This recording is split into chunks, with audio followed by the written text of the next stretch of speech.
All right, guys, so we're going to talk about domain and range. So these are 3x3 graphs, and we have these points that I kind of put on there. I'm going to tell you what these points are.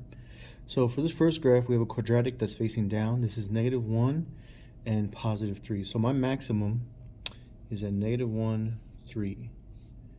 Now, it's very important to know the max and the mins for the domain and range. Now, the domain means the x value. So if I look at this x line, I'm talking about the right side, the left side, right? Left side, right side.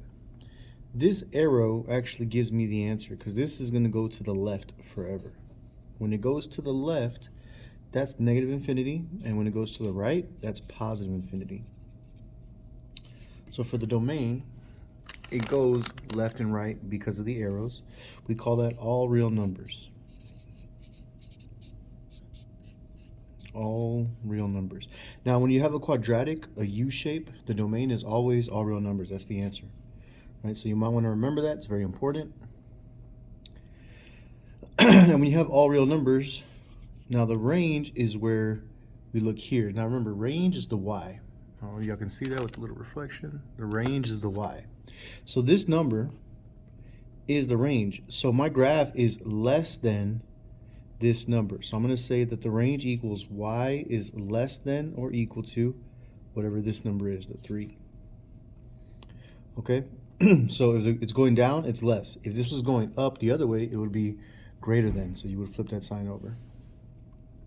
So just remember, domain is the x value. So from the x, this is my left side, and this is my right side. So I'm kind of like, let me get another color. I just kind of want to box it in. So my graph is from right here to right here. That's my domain. So the way we do that is we have this little format.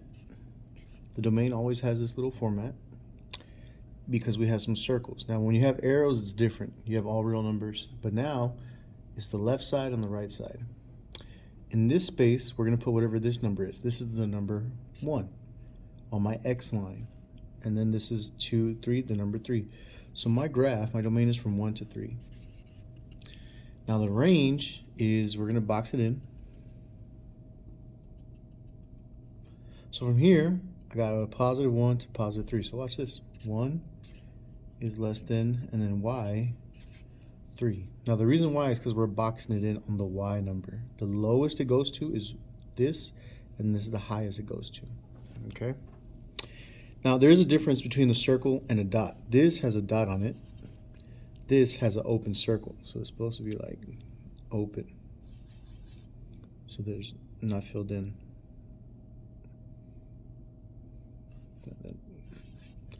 That's better. So that means that this ones get lines under them. This gets a line, this gets a line. All right? Now, the important thing is just knowing how to box it in, guys. This is my graph. All right, it's gonna be a little bit complicated, but we're just introducing the subject. So don't panic if you don't get it just yet. The important thing I will say is that all real numbers, whenever you see a U shape, is the answer for domain. And then you use the max or the min number. Wherever the max and the min is, the y number is the answer. I'll say this is the more important one right now.